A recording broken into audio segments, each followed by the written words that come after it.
Hello नमस्कार दोस्तों। आज हम बात करने जा रहे हैं बिहार में जो राजनीतिक घटनाक्रम हो गया। कल तो नरेंद्र मोदी पटना आए और आज विक्रमगंज में रैली है।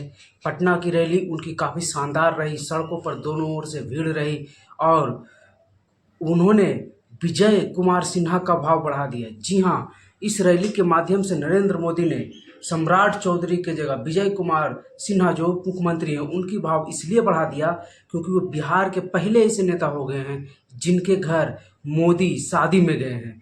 जी हाँ, विजय कुमार सिन्हा की बेटे की शादी थी और रिंग सेरेमनी के दिन नरेंद्र मोदी ने जाकर आशीर्वाद दिया और विजय सिन्हा के घर पर गए और गए तो लेकिन साथ में किसी एनडीए के नेता को लेकर साथ में नहीं गए, ना ही बीजेपी के।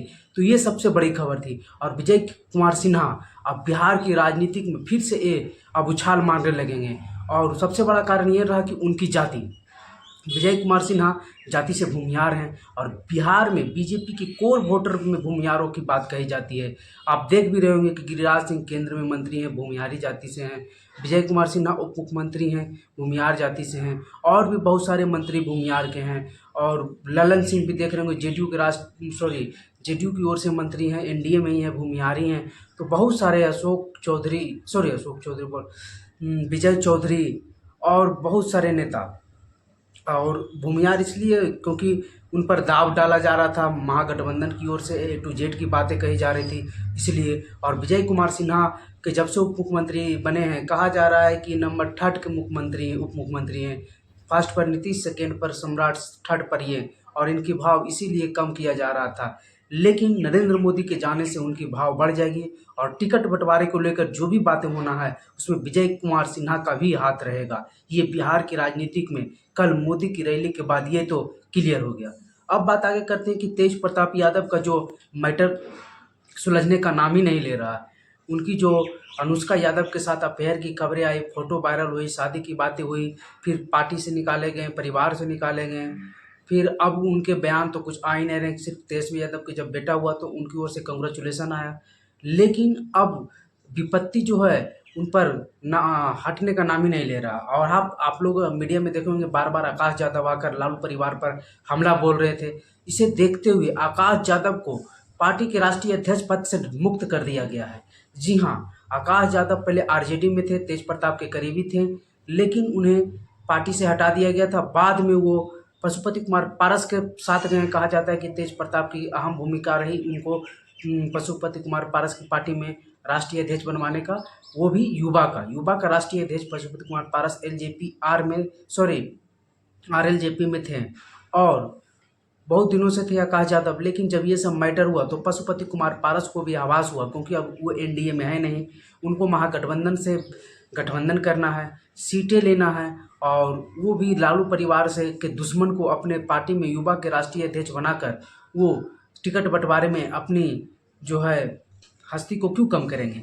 इसलिए उन्होंने आकाश यादव को कल एक पत्र के माध्यम से जो है उनको पार्टी से ही निकाल दिया गया। पशुपति कुमार पारस के आदेश पर पार्टी से नहीं, राष्ट्रीय अध्यक्ष पद से मुक्त कर दिया गया। अब तो ये संभवतः लग ही रहा है कि जब वो राष्ट्रीय अध्यक्ष पद पर नहीं रहेंगे तो फिर आरएलजेपी में उनकी क्या भूमिका होगी, वो छोड़ेंगे ही। और जिस प्रकार से वो हमलावर थे लालू एंड फैमिली पर, लगातार मीडिया को बयान दे रहे थे, बुलाकर बातें कर रहे थे। हालांकि उनकी बहन को लेकर भी तमाम तरह की चर्चाएं सुनी गई, तमाम तरह के आरोप लगाए। लालू यादव के साले और लालू यादव के भतीजे सभी लोगों ने आरोप लगाया कि तेज प्रताप को बहला फुसलाकर उसको इस जाल में फंसाया गया और मासूम तेज प्रताप था, इसलिए इस प्रकार की घटना करवाई गई।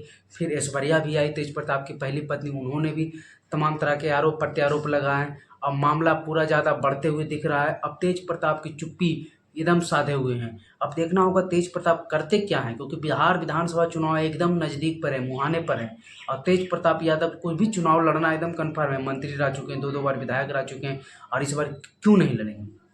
लड़ेंगे तो कहाँ से लड़ेंगे, क्योंकि आरजेडी तो उन्हें टिकट देगी नहीं, न पार्टी में न परिवार में। 6 सालों के लिए निष्कासित हो गए हैं, तो अब वो करेंगे क्या, क्योंकि अब उनके पास कोई उपाय बचा नहीं है तेज प्रताप यादव के पास।